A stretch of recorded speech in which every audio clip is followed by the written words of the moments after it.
साले को, पकड़ो साले को, पकड़ो साले को, पकड़ो। पकड़ो, रुक, पकड़ो,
जब कभी भूकंप, तूफान या बाढ़ जैसी कोई प्राकृतिक आपदा आती है तो हम कुदरत को दोष देते हैं। हमें लगता है कुदरत हमें नुकसान पहुंचा रही है। लेकिन क्या आपने और हमने कभी यह सोचा है कि हम कुदरत को कितना नुकसान पहुंचाते हैं?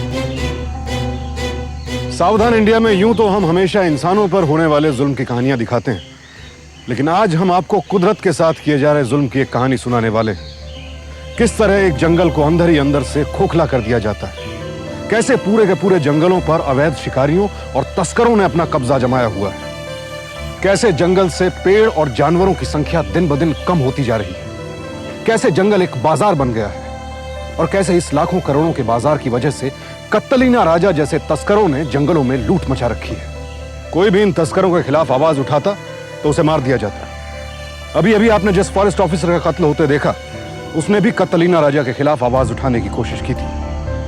उस शहीद ऑफिसर के बदले कुछ समय बाद रविशंकर करियप्पा की नियुक्ति की गई। करियप्पा, जिन्हें जंगलों से एक खास लगाव था। तुम भी ना अपने आप में एक केस स्टडी हो करियप्पा। ड्यूटी ज्वाइन नहीं की और तुम्हें फॉरेस्ट देखना है। तुम्हारी जगह कोई और होता ना तो फॉरेस्ट चेकपोस्ट का पोस्ट पकड़ता और मजे करता। लेकिन पता नहीं तुम्हें जंगल से क्यों इतना प्यार है। सालों से यही करते आए हो और अब नगर होल के जंगलों की खाक छानोगे। क्या पूरी लाइफ तुम्हें यही करना है? सोचा तो कुछ ऐसा ही है सर। आओ यहाँ। अच्छा एक बात तो बताओ करियप्पा, क्या मजा आता है तुमको यहाँ?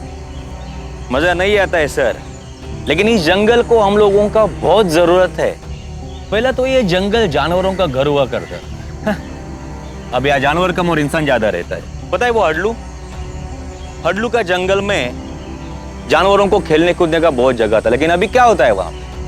बाम्बू, चंदन, गांजा, कौन सा पेड़ बोया जाता है सर। जानवरों को मारा जाता है, उनकी खाल खींची जाती है और न जाने क्या क्या चीजों को बेचा जाता है। सर ये जंगल है ना, ये एक बाजार बन गया है और ये पेड़ और ये जानवर इनका प्रोडक्ट बन गया है। सब इलीगल है, एवरीथिंग इज इलीगल सर।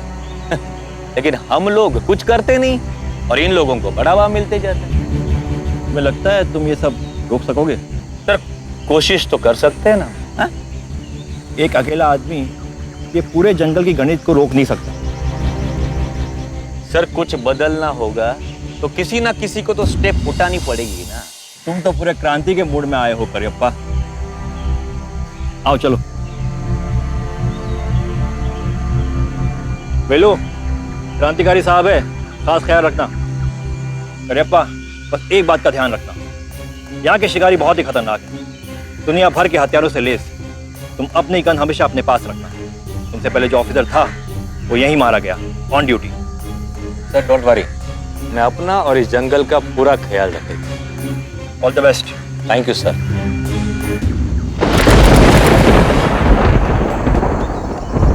तेज बारिश होने वाला है, तूफान भी है। आज बड़ा हाथ मारने वाले हैं ये लोग। वेलू, किसके बारे में बात कर रहे हैं? कुछ नहीं साहब, मैं तो ऐसे ही बड़बड़ कर रहा था। वेलू रुक। किसकी बात कर रहे चलो मैं तुमसे पूछ रहा है किसकी बात कर रहे तू? सर वो कटरीना राजा, मतलब अंधेरे का राजा, वो अंधेरे में आता है और अपना काम करके फिर से गायब हो जाता है। जंगल का हर रास्ता उसको ऐसा मालूम है जैसा उसका घर का रास्ता हो। आपके पहले जो साहब था उसको भी उसी ने। क्या उसे? वेलू तुमने देखा है उसको? साहब वो कतलीना राजा, उसको कभी किसी ने नहीं देखा।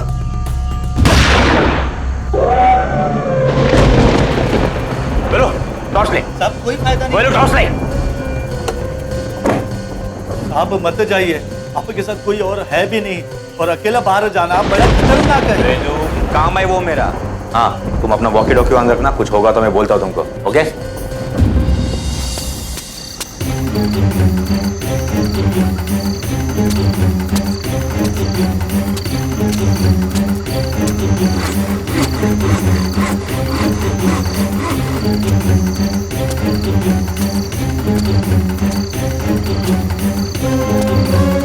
ए, तुम इधर किसी का आवाज सुना क्या? किसका आवाज? फालतू आवाज सुनना बंद कर और काम में ध्यान दे। जल्दी काट।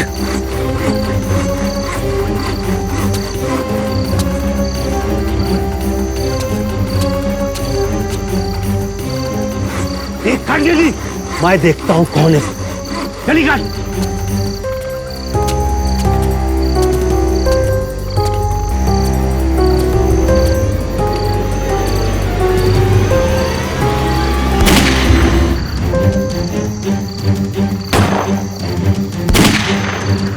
जल्दी काट, जल्दी काट।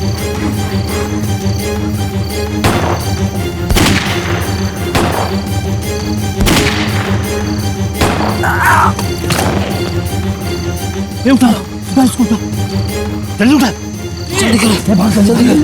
जल्दी भाग।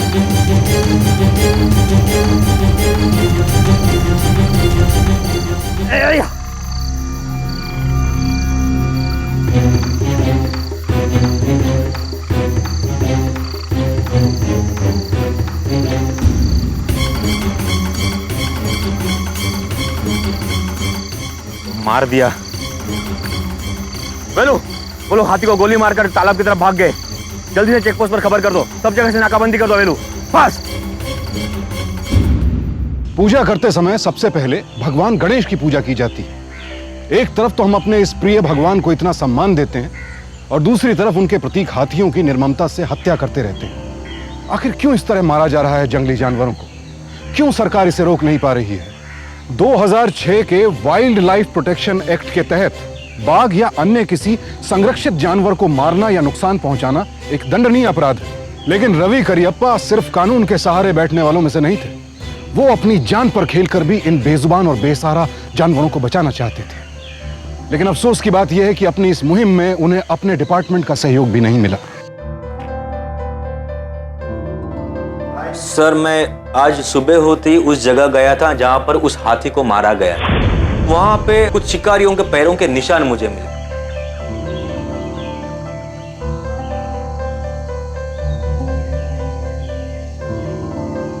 जब मैं उस निशान के पीछे पीछे गया तो वहां पर मुझे ये जूता मिला सर। देखो शायद भागते भागते गिरा हो, लेकिन देखो सर ये जूता बिल्कुल वैसा ही जैसा हम लोग पहनते हैं। सर मुझे लगता है कि हमारे डिपार्टमेंट का ही कोई आदमी उनका साथ दे रहा है। मैंने काउंटर फायर भी किया था सर और उस आदमी को गोली भी लगाया है सर, और वही उनको गाइड कर रहा है, वही उनको मदद कर रहा है।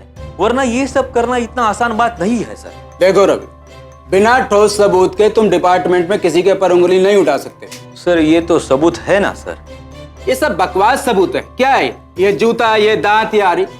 देखो रवि, कितना फॉरेस्ट ऑफिसर पूरा दिन जंगल में पेट्रोलिंग करता रहता है। अरे सामने से अचानक कोई जानवर आ गया होगा और हड़बड़ी में किसी का जूता छूट गया होगा। सर ये जूता उन्हीं 3 में से किसी एक का जूता है सर। ये कैसा कह सकते हो तुम? सर जमीन पर भी इसी जूते का निशान है sir.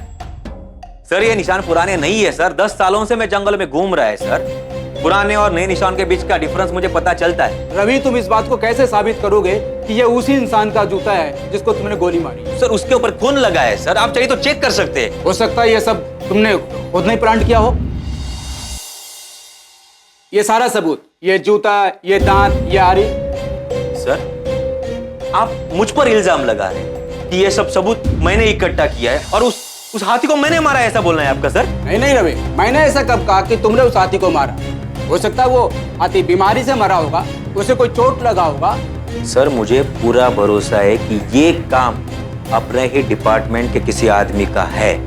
Anyway don't mind sir, इतना सारा सबूत मैं आपको इकट्ठा करके दे रहा हूँ, फिर भी आप क्यों इग्नोर कर रहे हैं? तुम मेरे ऊपर उंगली उठा रहा है? अरे शायद तुम जानता नहीं है, डिपार्टमेंट से 2 मिनट में बाहर निकलवा के फेंकवा दूंगा मैं। सर मैं कहा अपने सीनियर से बात करने का तमीज नहीं है इनको। सर इस टाइम ये थोड़ा इमोशनल हो गया है। सर मैं समझाता हूँ ना इसे। Sir please, sorry sir. चल सर सॉरी। मैं इस बात को डिनाई नहीं कर रहा। मैं बोल रहा हूँ कि डिपार्टमेंट के कुछ लोग शिकारियों और स्मगलर का साथ देते हैं। ये सब हाई लेवल के लोग हैं। इनको टच करना अपने लिए पॉसिबल नहीं है। इनसे फाइट करोगे ना तो खुद अपने लिए प्रॉब्लम खड़ा करोगे। देखिए सर, पूरा जंगल जानता है कि इस सब के पीछे कतलीना राजा का हाथ है, फिर भी हमारा डिपार्टमेंट तो चुपचाप बैठा है। सर मैं आपको एक बात बोलना चाहूंगा, पूरा जंगल खत्म हो जाएगा, एक भी पेड़ नहीं बचेगा, ना तो एक जानवर बचेगा। मेरा नौकरी गया ना तो सर फिर भी चलेगा, मेरा जान भी गया तो भी चलेगा। डैम इट, लेकिन मैं नागरहोल के जंगल को बर्बाद नहीं होने देगा सर, नहीं बर्बाद होने देगा इसको। करियप्पा चुप बैठने वालों में से नहीं थे। उन्होंने चंदन की तस्करी करने वालों और अवैध शिकारियों पर धावा बोल दिया। उन्होंने कुर्ग के उन संपन्न परिवारों को भी नहीं बख्शा जो जंगल में महज शौक के लिए शिकार करने आया करते थे। बहुत जल्द करियप्पा ने जंगल में होने वाली तमाम गैर कानूनी गतिविधियों पर अपना शिकंजा कस लिया।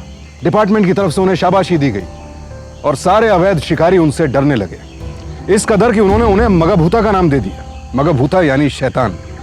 उनकी इस तरक्की से सबसे ज्यादा परेशानी कतलीना राजा को हुई। वो तो अंधेरे का राजा था और करियप्पा के आने से पहले पूरे जंगल पर सिर्फ उसी का राज चला करता था।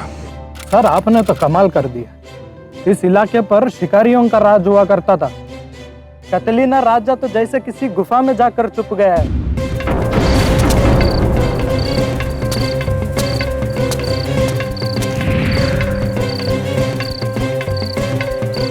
ऐसा नहीं है, ये तूफान के पहले का शांति है। वो अपने आप को पहले से ही जंगल का राजा मानता है। वो इतना जल्दी हार नहीं मानने वाला। वो सही मौके का तलाश कर रहा है। करियप्पा की वजह से हमारा राज सब कुछ बर्बाद हो गया। समझता क्या है अपने आप? ये जो जंगल है उसके अप्पा का घर है। इतू काड़ू न बंधो, हम इस जंगल का राजा है। तुम लोगों से कुछ नहीं होगा। अब हम देखेगा, काट के फेंक देगा। देख बेटा, हर जानवर जंगल में अपना एक जगह तय कर लेता है। वो जगह साहब जी कॉफी। वो जगह उसका खुद का जगह है, हमारा नहीं। मैडम जी कॉफी, पानी मैं डाला था। मैडम आप लोग के पीछे पीछे में यहाँ आते तो यहाँ का माहौल है एकदम चेंज हो जाता। देखिए साहब अभी कितने खुश है। अब क्या उसको पढ़ाने बैठ गए? बेचारा यहाँ स्कूल की किताबों से निकलकर छुट्टियां मनाने आ जाते हैं और आप है कि किताबें लेकर उसको पढ़ाने बैठ गए। नहीं, मुझे अच्छा लगता है। ये हुई ना बात स्वामी, ये बड़ा होके बिल्कुल मेरे जैसा बनेगा, है ना शेर? आपने क्या सोचा इस बारे में? किस बारे में?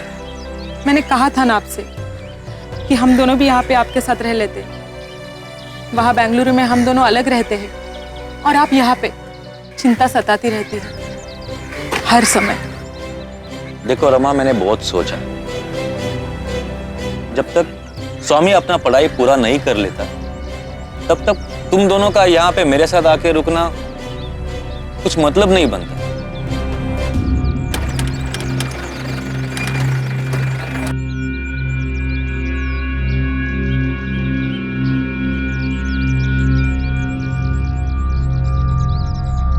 Yes sir. कल रात तुम पेट्रोलिंग के लिए जंगल में गया था? हाँ गया था सर। कल मुझे जंगल से गोली की आवाज आई, इसलिए मैं बाहर गया। मुझे लगा कोई शिकारी होगा, लेकिन ना तो वहाँ जानवर मिला ना तो जानवर की लाश मिली। अच्छा, तुम्हें हमारे साथ चलना होगा। कहाँ जाना होगा? तुम चिंता मत करो रमा, मैं आता हूँ थोड़ी देर। चलो सर। चलो चलो, ख्याल रख।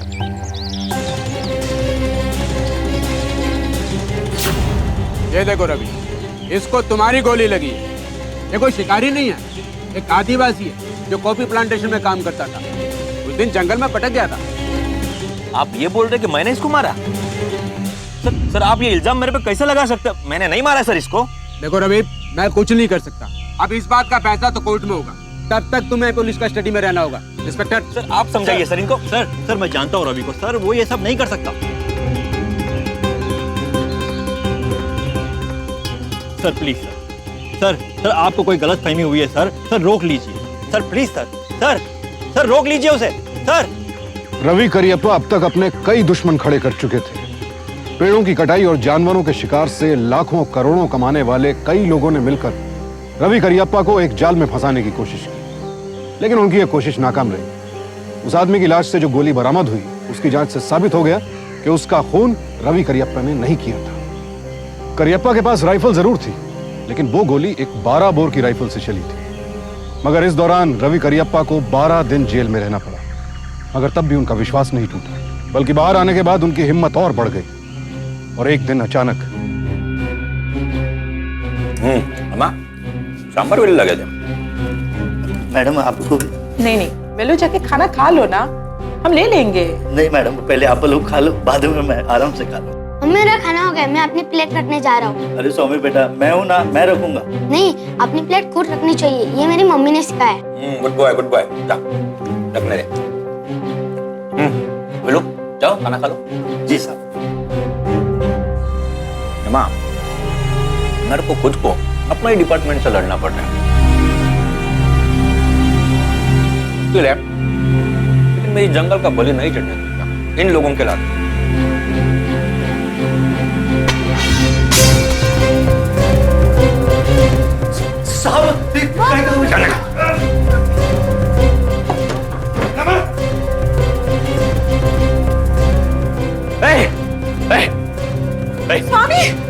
स्वामी बच्चे को छोड़ दे, तुम्हारा दुश्मनी मेरे साथ है। बंदूक नीचे डाल, वरना बच्चे की गर्दन काट डालूंगा। अब्बू,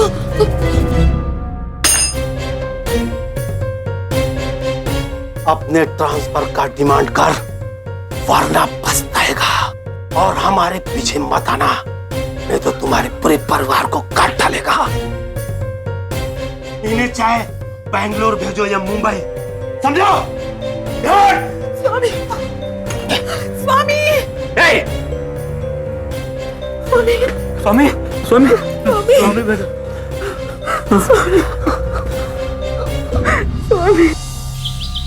Rama, I am really very sorry. Actually मैंने ही तुमको यहाँ पर बुलाया और अब मुझे ही तुम्हें वापस भेजना पड़ रहा है। बट यू अंडरस्टैंड रमा, ये जगह तुम लोगों के लिए सेफ नहीं है। मैंने बेंगलोर में बात किया है सीनियर अथॉरिटी से, वो जगह तुम्हारे लिए एकदम सेफ है, वहां तुमको कुछ भी नहीं होगा। Don't have to feel sorry. पता है, ये बहादुरी का काम हर कोई आप जैसा नहीं कर सकता। पर मैं क्या सोच रही थी, जब तक स्वामी की छुट्टियां है, हम दोनों यहीं पे रह लें प्लीज। कम ऑन रमा, सी मैं तुम दोनों का लाइफ रिस्क में नहीं डाल सकता Rama, please try to understand. अप्पा, हम लोग आपके साथ रह सकते हैं, मैं किसी से नहीं डरता। क्या बात है, you are so brave my son, like your father. लेकिन देख, अगले महीने में खुद तुझे विजिट करने आऊंगा, ओके? Good boy. चलो बैठो फटाफट गाड़ी में, नहीं तो ट्रेन मिस हो जाएगी। मान रमा। रवि करियप्पा समझ चुके थे कि पानी अब सर के ऊपर जा चुका है, अब उनकी जान को खतरा है। तब भी वो रुके नहीं। अपनी ड्यूटी ज्वाइन करते वक्त उन्होंने अपने सीनियर ऑफिसर श्रीनिवासन से एक वादा किया था, नगरहोल के जानवर और जंगलों की सुरक्षा का वादा। और अब उस वादे की परीक्षा का समय आ चुका था और आखिर वो दिन आ ही गया जब करियप्पा और कतरीना राजा का पहली बार आमना सामना होने वाला था।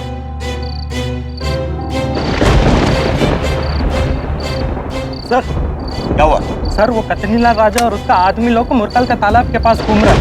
ऐसा लग रहा है वो लोग हाथियों का आने का इंतजार कर रहा है। हाथियों का झुंड वहाँ अक्सर रात को पानी पीने के लिए आता है। वेलू, वेलू, मेरा टॉर्च और रॉकेट लेके आ, जा फटाफट। जी साहब। फटाफट से। सुनो वेलू, टॉवर में मेरा दूरबीन है, वो भी लेके आ। तुम लोग मेरे साथ चलो, जल्दी वेलू। ये लो साहब। चलो तुम लोग मेरे साथ गाड़ी में चलो।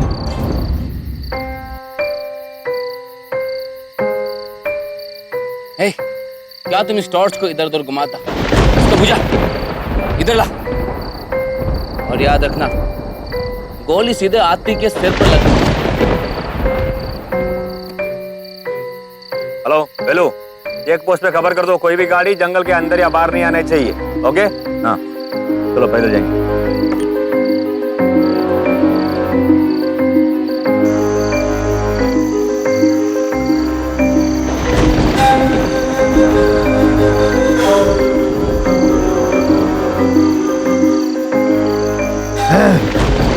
अगर आज हाथी नहीं मरा तो मैं तुमको मारेगा।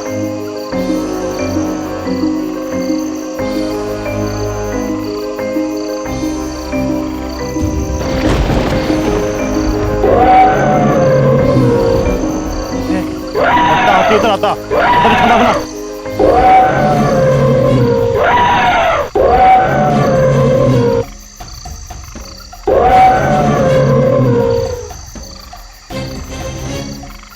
हाथी पानी के पास ही है, तभी वो ऐसा चिल्लाते। हमें जल्दी पहुंचना पड़ेगा।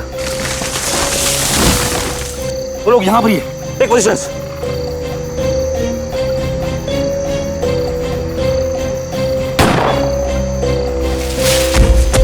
भूत भूत भूत भूत, भागो भागो, भूत भूत भूत भूत भूत, रुको। भूत। सबूत को तो आज मैं नहीं छोड़ेगा।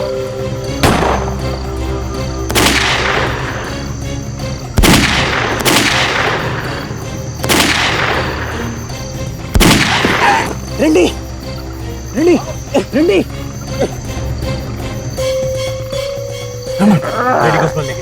और जल्दी से जंगल में बैकअप भेज दे फटाफट। तुम सर लेकिन आपको अकेले छोड़ कमांड ये आर्ग्यूमेंट के लिए टाइम नहीं। पास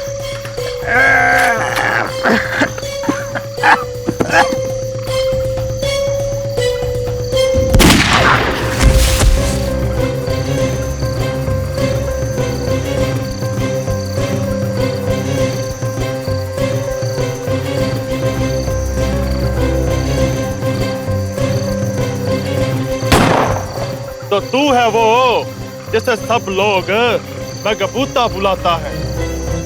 भूता, शैतान, डरते हैं तुझसे। मैं तेरे को बहुत बार समझाया था कि मेरे रास्ते में मत आना, लेकिन तेरे को अपने जान का फिक्र नहीं है। मरने का बहुत शौक है तेरे को, वो शौक आज मैं पूरा करूंगा। अब तेरा कौन करके ऐसी जंगल में तेरी लाश को गाड़ दूंगा मैं।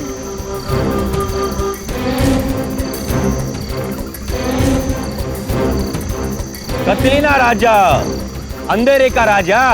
सब कहते हैं तुम अंधेरे में गुम हो जाता है और कोई तुझे पहचान नहीं पाता है।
कतरीना राजा।